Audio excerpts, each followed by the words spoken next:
देश में कोरोना के मामले एक बार फिर बढ़ रहे हैं। देश में कोरोना का नया वेरिएंट स्ट्रेन JN1 मिलने के बाद सतर्कता बढ़ा दी गई है। एम्स भोपाल में इन बढ़ते हुए मामलों के मद्देनज़र प्रोफेसर डॉक्टर अजय सिंह, कार्यपालक निदेशक एम्स भोपाल के निर्देशन में किसी भी आपातकालीन स्थिति से निपटने के लिए तैयारियों की समीक्षा की गई। जीवन रक्षक दवाओं, PPE kit, mask, ventilator, medical gas एवं अस्पताल में बिस्तरों की उपलब्धता का मूल्यांकन किया गया। प्रोफेसर डॉक्टर अजय सिंह ने कहा कि हम किसी भी परिस्थिति से निपटने के लिए पूरी तरह से तैयार हैं। किसी को भी घबराने की कोई ज़रूरत नहीं है। सभी विभागों को हाई अलर्ट पर रखा गया है, जिससे कोरोना को रोकने, निगरानी, जांच एवं समुचित इलाज में कोई कमी ना हो। भोपाल मेमोरियल हॉस्पिटल एवं रिसर्च सेंटर BMHRC के चांदबड़ स्थित स्वास्थ्य केंद्र क्रमांक 3 में विगत दिवस वेरिकोज वेन्स बीमारी के बारे में परामर्श देने के लिए निःशुल्क चिकित्सा शिविर लगाया गया। इस शिविर का उद्घाटन BMHRC की प्रभारी निदेशक डॉक्टर मनीषा श्रीवास्तव ने किया। शिविर में BMHRC के रेडियोलॉजी विभाग के सहायक प्रोफेसर और interventional radiologist doctor Radheshyam Meena ने करीब 162 मरीजों को इस बीमारी के बारे में परामर्श दिया। इस मौके पर प्रभारी निदेशक डॉक्टर मनीषा श्रीवास्तव ने कहा कि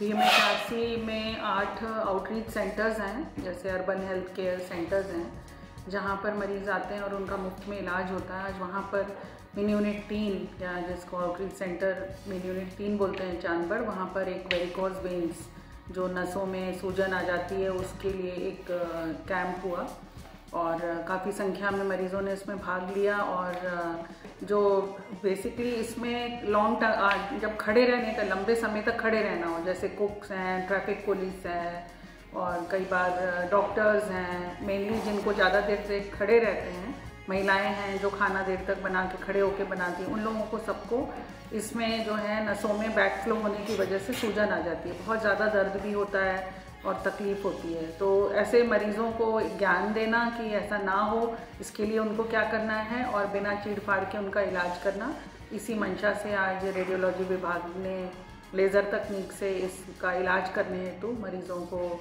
आमंत्रित किया था। वहीं डॉक्टर राधेश्याम ने वेरिकोज वेन्स के बारे में बताया कि हमने करीबन 162 से 165 मरीज को सलाह दी वेरिकोज वेन्स से रिलेटेड।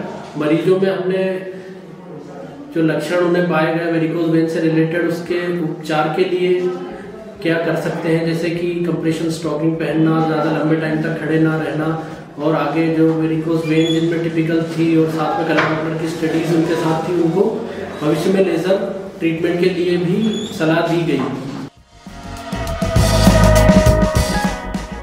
डॉक्टर की सलाह। सर्दियों के मौसम की शुरुआत के साथ साथ कुछ संक्रामक रोग जैसे कि सर्दी, खांसी और बुखार की शिकायत आम होती है। इन दिनों काफ़ी लोग इस समस्या से गुजर भी रहे हैं। इस समस्या से बचने के लिए क्या करें, क्या ना करें, जैसे सुझाव देने के लिए आज हमारे साथ जुड़ रहे हैं एम्स भोपाल के मेडिसिन विभाग के विभागाध्यक्ष डॉक्टर रजनीश जोशी। आइए उनसे जानते हैं सर्दी, खांसी और बुखार से बचने के उपायों के बारे में। नमस्कार, मैं डॉक्टर रजनीश जोशी, विभागाध्यक्ष मेडिसिन विभाग, एम्स भोपाल से बोल रहा हूँ। अभी दिसंबर का महीना है और दिसंबर, जनवरी, फरवरी माह में मौसम बदलता है। सर्दी शुरू हो रही है, ठंड पड़ना बढ़ गया है। हमेशा मौसम के बदलाव के साथ साथ कुछ संक्रामक रोगों का प्रमाण थोड़ा सा बढ़ जाता है। इन्हीं रोगों के अंदर अपर रेस्पिरेटरी ट्रैक्ट इन्फेक्शन यानी कि खांसी, जुकाम और कभी कभी हल्का बुखार होना शामिल है। ये बीमारियों की रोकथाम के लिए हमें कुछ सावधानियां बरतने की आवश्यकता है। ये सावधानियां हैं कि हम घर के अंदर अपने हाथ बार बार धोएं।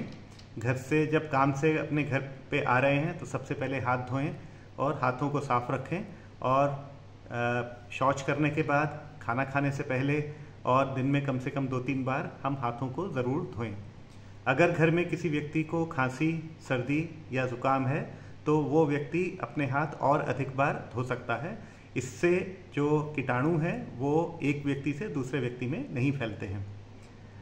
प्रायः ये जो अपर रेस्पिरेटरी इन्फेक्शन है ये स्वतः 2 से 3 दिन के अंदर ठीक हो जाते हैं और ज़्यादातर व्यक्ति जो हैं वो अपनी नॉर्मल दिनचर्या को पे वापस जा सकते हैं।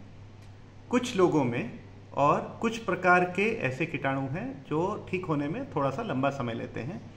इसमें बुखार अगर ठीक हो गया है, सांस नहीं फूल रहा है और खांसी का प्रमाण कम हो गया है तो ये लक्षण है कि ये ठीक होने की तरफ बढ़ रहा है और इसकी और विषम परिस्थिति होने की संभावना कम हो जाती है।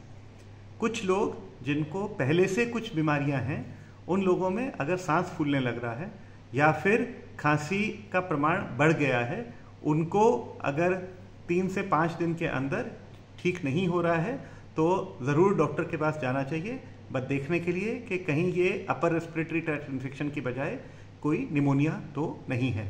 ऐसी स्थिति में कुछ अधिक दवाइयाँ लेनी पड़ती हैं। कुछ व्यक्तियों में वही संक्रमण जल्दी ठीक हो जाता है, कुछ व्यक्तियों में वही संक्रमण को ठीक होने में थोड़ा सा अधिक समय लगता है। अगर लक्षण विषम नहीं हो रहे हैं तो इसमें बहुत अधिक पैनिक या घबराने की आवश्यकता नहीं है। भारत सरकार, ICMR और विभिन्न कई इंस्टीट्यूट्स हर साल एक सर्वेलेंस करते हैं कि इसमें कोई नया कीटाणु तो नहीं आ गया, कोई और खतरनाक लक्षण तो नहीं हो रहे हैं। और अभी तक जितने भी इस प्रकार के करंट जो सर्वेक्षण हैं उनके आधार पे अभी कोई पैनिक वाली स्थिति नहीं है कि हम किसी नए कीटाणु की वजह से ये चीज़ें बढ़ रही हैं।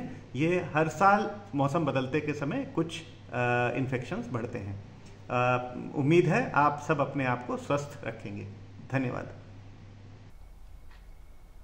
तो ये था हमारा आज का बुलेटिन। हेल्थ और वेलनेस से जुड़े हुए ऐसे ही अपडेट्स को जानने के लिए हमसे जुड़े रहिए।